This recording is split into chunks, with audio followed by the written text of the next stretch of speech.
కానీ ఇక్కడ జరిగినటువంటి తెలంగాణ రాష్ట్రంలో జరిగినటువంటి విషయము కూలంకుషంగా మాలలు చెప్తా ఉన్నారు.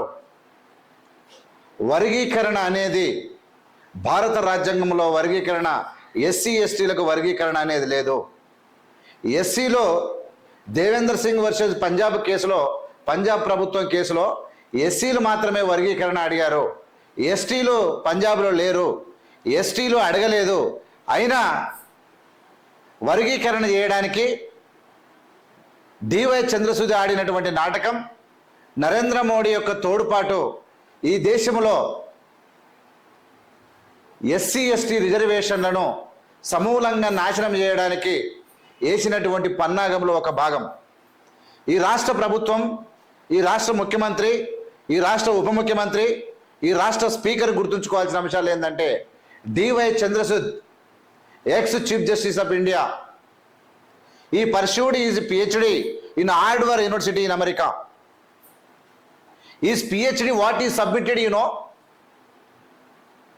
he did his PhD on how to abolish the reservations in India. భారతదేశంలో ఉన్నటువంటి రిజర్వేషన్లు ఏ విధంగా, ఎస్సీ రిజర్వేషన్లు ఏ విధంగా పీకి పడేయాలనే దాని మీద పిహెచ్డి చేసినటువంటి డివై చంద్రసూద్ వెరీ క్లియర్గా నాటకాలు ఆడిండు. నాకు తెలుసు ఈ రాష్ట్రంలో ఇలా అసెంబ్లీలో జబ్బలు దర్చుకున్న వీళ్ళందరూ కూడా మందకృష్ణను భయపడ్డారా, మందబలం చూసి వణికిపోయారా, రాజ్యాంగం చదవకుండా మీ అంతలో మీరే నిర్ణయం తీసుకున్నారా, మాకు అర్థం కాలేదు. కానీ మీరు చేసిన తప్పేందంటే, డివై చంద్రచూడ్ నరేంద్ర మోడీ చేసినటువంటి మోసానికి ఒత్తాస పలికినటువంటి కాంగ్రెస్ ఇలా అసెంబ్లీ ఖచ్చితంగా తప్పులో కాలేసిందని చెప్తా ఉన్నాం. బరాబర్ రీవెరిఫికేషన్ చేసుకోవాలని చెప్తా ఉన్నాం. మీరు రాజ్యాంగంలో ఉన్నటువంటి 341 ఆర్టికల్ మీరు చదవాలి. ప్రెసిడెన్షియల్ ఆర్డర్ ఏం చెప్తుందో మీరు వినాలి. హోమోజీనియస్ గ్రూప్ ఎందుకు అంబేద్కర్ గారు పెట్టిరో మీరు తెలుసుకోవాలి.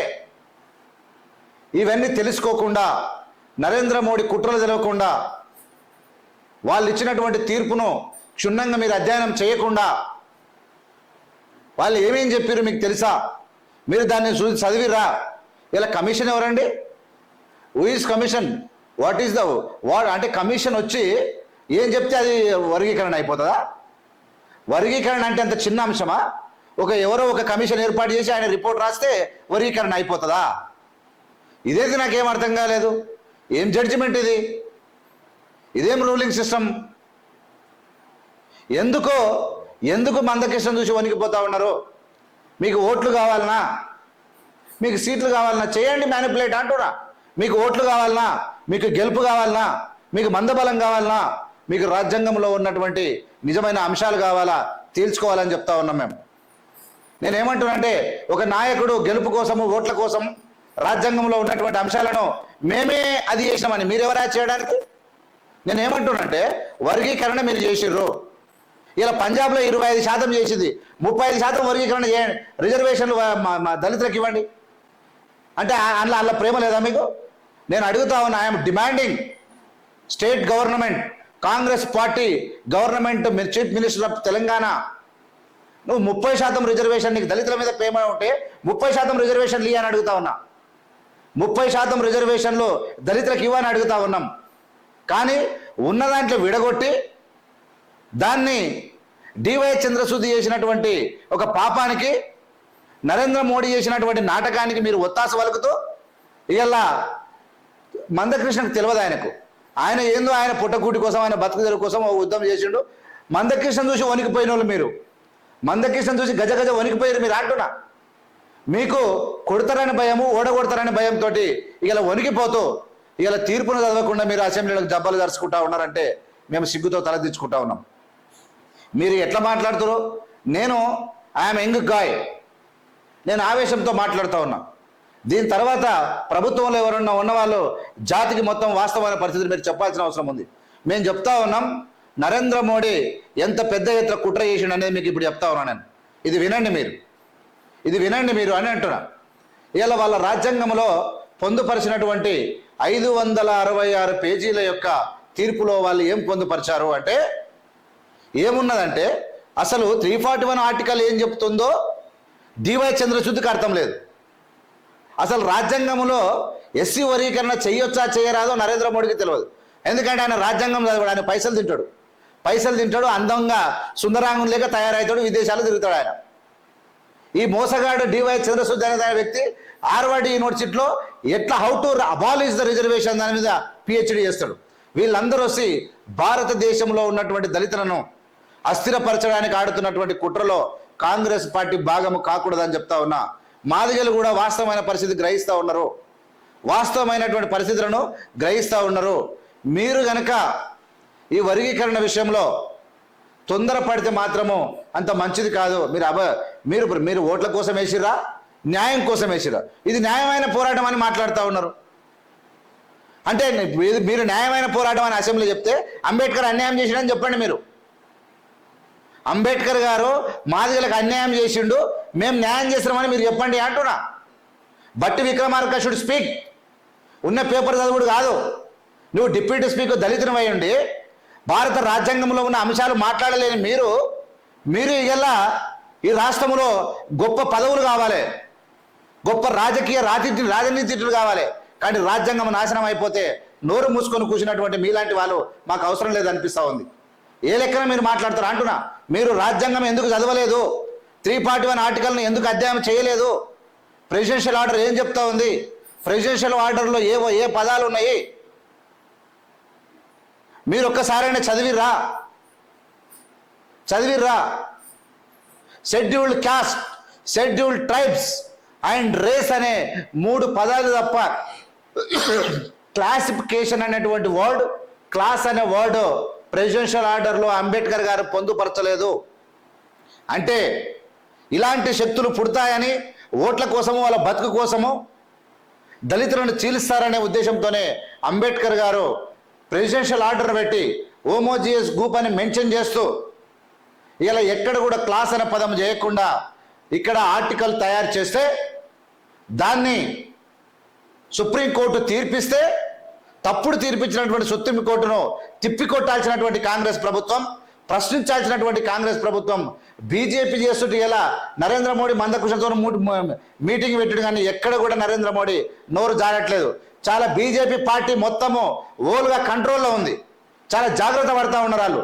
ఎవరు కూడా ఎస్సీ వర్గీకరణ విషయంలో ఎవరు కూడా బీజేపీ వాళ్ళు మాట్లాడతలేరు. కానీ కాంగ్రెస్కు అద్దుబద్దు లేకుండా, అర్థం పర్థం లేకుండా ఏదంటే అది మాట్లాడేస్తూ ఉన్నారు. ఇది ఈ యొక్క దిగజారుడు తనానికి, భవిష్యత్తులో రాజ్యాంగానికి గౌరవం ఇవ్వకపోవడానికి, మీ యొక్క గబ్బలకు, మీ యొక్క గొప్పలకు మీరు జబ్బలు దర్చుకునే విధానానికి ఇది ఒక పరాకాష్ఠగా మారుతుందని చెప్తా ఉన్నా. నేను ఒకటి చెప్తా ఉన్నా. ప్రెసిడెన్షియల్ ఆర్డర్లో వర్గీకరణ అనే అంశం లేదని 6 నెలల నుంచి నెత్తి నోరు కొట్టుకున్న ఈ ప్రభుత్వం పెడచవన పెట్టింది.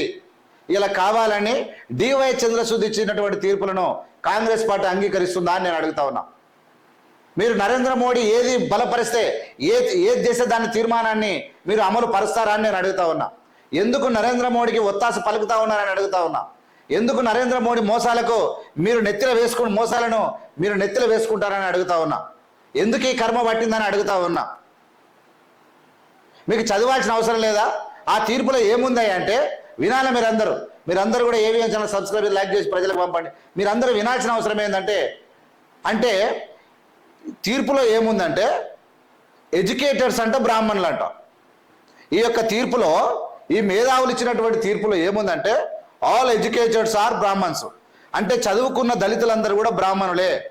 మరి ఎస్సీలకు రిజర్వేషన్లు ఏ విధంగా అందాయి అంటే అంటరానితనం మీద, అన్టచబిలిటీ మీద వచ్చింది. అంటరానితనం మీద రిజర్వేషన్లు ఉన్నాయి కాబట్టి చదువుకున్న వాళ్ళు అంటరాని వాళ్ళు కారనేటువంటి ఒక పదాన్ని ఈ వర్గీకరణలో తేల్చిర్రు. ఇలా మాదిగలు కూడా ఉల్టా తిరుగుతారు అంటున్నా. The Madigas also ready to fight against this false judgment. Dangerous conspiracy have been hiding in the judgment by D.Y. Chandrasud to the direction of Narendra Modi. It will be harmful, it will be danger to our country. నేను ఒకటి చెప్తున్నా. ఖచ్చితంగా చదువుకున్న వాళ్ళంట, బ్రాహ్మణులంట. అంటే దళితుల మీద, అంటరానితనం మీద ఏర్పడ్డ రిజర్వేషన్లు పోడగొట్టాలంటే చదువుకున్న వాళ్ళను బ్రాహ్మణ లిస్టులో చేరుస్తారంట. చేరిస్తే అంటే దళితులు పడితే చదువుకున్నాడు బ్రాహ్మణుడు కాబట్టి అంటరానితనం లేదు, బ్రాహ్మణుడు కాబట్టి అంటరానితనం లేదు, అంటరానితనం లేదు కాబట్టి నీకు రిజర్వేషన్లు లేవు. ఇది మోసం.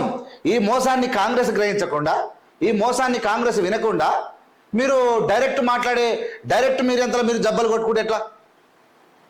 మాట్లాడాలి కదా, మీరు వినాలి కదా. మీరు ఈ తీర్పులో చదువుకున్న వ్యక్తులు, విద్యావంతులంతా బ్రాహ్మణులంట, అంటే దళితులు అయితే చదువుకుంటే వాళ్ళు బ్రాహ్మణులుగా మారిపోతారంట.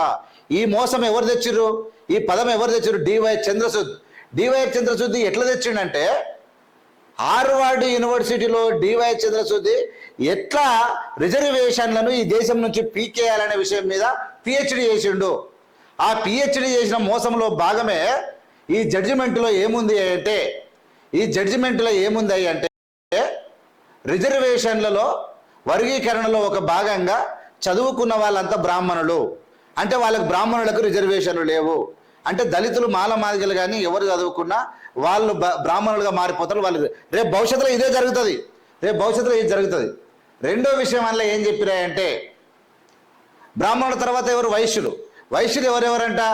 పశుల కాసేతోడు, వ్యవసాయం చేస్తోడు, వ్యాపారం చేస్తోడు వైశ్యుడు అంట. వీళ్ళ మోసం చూడు ఎట్లా ఉంది. వైశ్యుడు ఎవరంట? రాజ్యాంగం ప్రకారంగా వైశ్యులు ఎవరంటే, ఈ తీర్పు ప్రకారంగా పశువుల కాస్తోడు, వ్యవసాయం చేస్తోడు, వ్యాపారం చేస్తోడు అంట వైశ్యుడు అంట. మరి వైశ్యుడికి అన్టచబిలిటీ ఉంటుందా? ఉండదు. అన్టచబిలిటీ లేదు కాబట్టి మీకు వర్గీకరణ లేదు, మీకు రిజర్వేషన్లు లేవు. చదువుకుంటే లేవు, వ్యాపారం చేస్తే లేదు, పశువుల కాస్తే లేదు, వ్యవసాయం చేస్తే కూడా మీకు అంటరానితనం లేదు. ఎందుకంటే మీరు పంటలు పండిస్తే మేము తింటున్నాం, మీ అంటరానితనం కాదు. పశువుల కాసి పాలు వింటే మేము తాగుతున్నాం, మీకు అంటరానితనం లేదు. మీరు వ్యాపారం చేస్తే మీరు ఇచ్చిపుచ్చుకోలు జరుగుతూ ఉన్నాయి, అంటే మిమ్మల్ని అంటరానితనం ఎవరు చూస్తున్నారంటే మీరంతా వైశ్యులు, మీకు అన్టచబిలిటీ లేదు. అంటే భారతదేశంలో అంటరానితనం అనేది లేదు. కాబట్టి అంటరానితనం మీద వచ్చినటువంటి ఈ రిజర్వేషన్లు మొత్తం పీకి పడేయాలి. ఇది నరేంద్ర మోడీ అండ్ డివై చంద్రశుద్ధ ఆడినటువంటి నాటకము. ఆ ఇద్దరి నాటకాలకు దుర్మార్గుడైనటువంటి గవాయ్, దళితుడైనటువంటి గవాయి క్రిమిలేయర్ తీసుకొచ్చిండు. 9 మందితో కూడినటువంటి ధర్మాసనము దళితులకు ఆర్థిక అసమానతల మీద రిజర్వేషన్లు రాలేదు, వాళ్ళు అంటరానితనం మీద, అస్పృశ్యత మీద రిజర్వేషన్లు వచ్చినాయి కాబట్టి వాళ్ళ క్రిమిలేయర్ లేదని 9 మందితో కూడినటువంటి ధర్మాసనం ఇంద్రసాయన కేసులో చెప్తే, దాన్ని మొత్తం 7 మంది కూడితో కూడినటువంటి జడ్జీలంతా కలిసి వీళ్లకు క్రిమిలేయర్ పెట్టాలని చెప్పినటువంటి దుర్మార్గమైనటువంటి తీర్పును నెత్తిలో వేసుకున్నటువంటి కాంగ్రెస్ పార్టీ, మీరు ఏం పని చేస్తున్నారని అడుగుతా ఉన్నా. మీరు ఏం పని చేస్తూ ఉన్నారు? మీరు ఎందుకు ఇలా మాలడ అంత పెద్ద మీటింగ్ పెడితే మీ మైండ్లు ఏడబెట్టిర్రు? మీరు ఎందుకు చదువుతలేరు? మీరు ఎందుకు వాస్తవ విషయం తెలుసుకుంటలేరు?